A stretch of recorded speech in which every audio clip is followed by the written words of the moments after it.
దత్తార్పణమస్తు. గురు Dattatreya. July 10వ తారీఖు నుండి 20వ తారీఖు మధ్యలో గ్రహ సంచారాన్ని బట్టి సింహరాశి ఫలితం. సింహరాశి వారికి ఇక్కడ చూసుకుంటే గురువు యోగిస్తున్నాడు. 10వ తారీఖు నుండి 20వ తారీఖు మధ్యలో నూతన వాహనం తీసుకోవచ్చు. నూతన వాహనం తీసుకోవడం కానీ అమ్మడం కానీ లాభదాయకమే. వెహికల్ తీసుకున్న అమ్మినా మంచిదే. అలాగే వాహన సంబంధిత ప్రమాదాలు అయితే ఏమీ సూచించట్లేదు.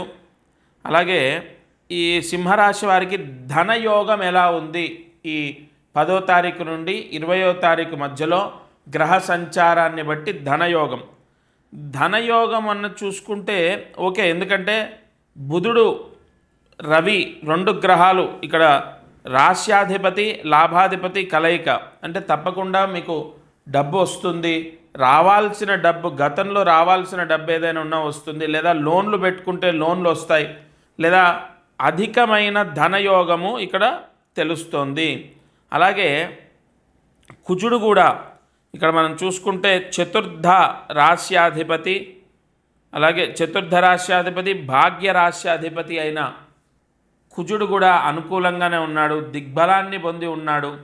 తప్పకుండా ఉద్యోగంలో కూడా మీకు ప్రశాంతత లభిస్తుంది, ఉద్యోగంలో అనుకూలత పెరుగుతుంది, ఉద్యోగంలో బాగుంటుంది.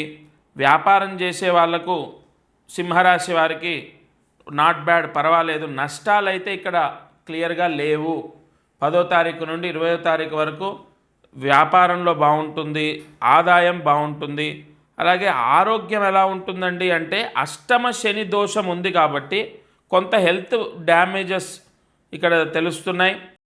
కాలు అంటే మనం నడుస్తుంటే కింద పడిపోవడమో, లేదంటే వెహికల్ మించి ఏదైనా కింద పడడం, వాహన గండాలంటూ లేవు.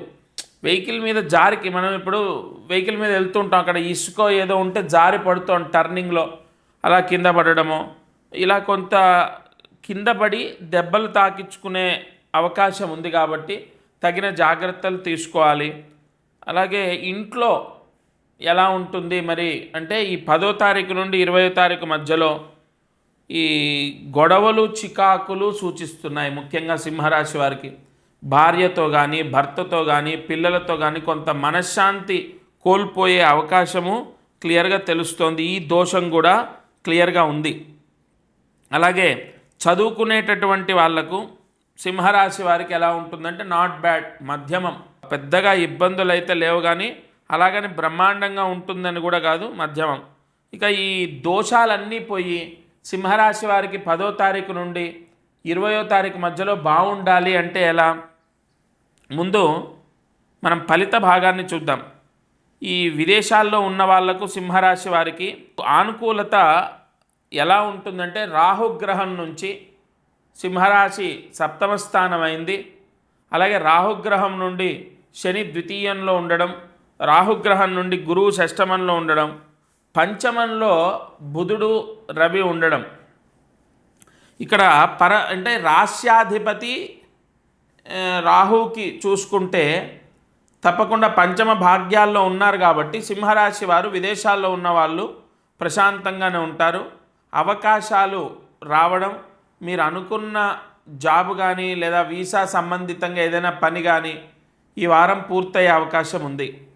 ఇక సింహరాశి వారు చేయవలసిన ప్రాయశ్చిత్తాలు, ఎందుకంటే ఏ దోషం లేకుండా ప్రశాంతంగా ఉండాలి, ఆరోగ్యం బాగుండాలి, అలాగే ఎటువంటి ఇబ్బందులు గొడవలు చికాకులు మనస్పర్ధలు ఉండకూడదు అంటే, అలాగే ముఖ్యంగా అష్టమ శని దోషం పోవాలంటే వీళ్ళు 10వ తారీఖు నుండి 20వ తారీఖు మధ్యలో 18వ తారీఖు తలస్నానం చేయాలి, సర్వ పాపహరణం.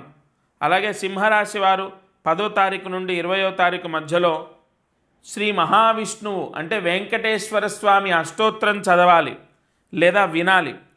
ఇక 10వ తారీఖు నుండి 20వ తారీఖు మధ్యలో కాలభైరవ దర్శనం కానీ లేదా కాలభైరవ స్వామి ఆలయం లేకపోతే శివాలయ దర్శనం కానీ చేయాలి.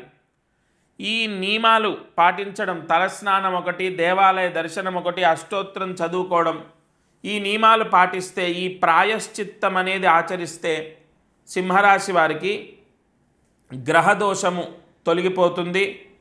గ్రహ పీడలు లేకుండా ప్రశాంతంగా ఉండడం, ఎటువంటి చికాకులు లేకుండా అనుకూలంగా ఉండడం జరుగుతుంది.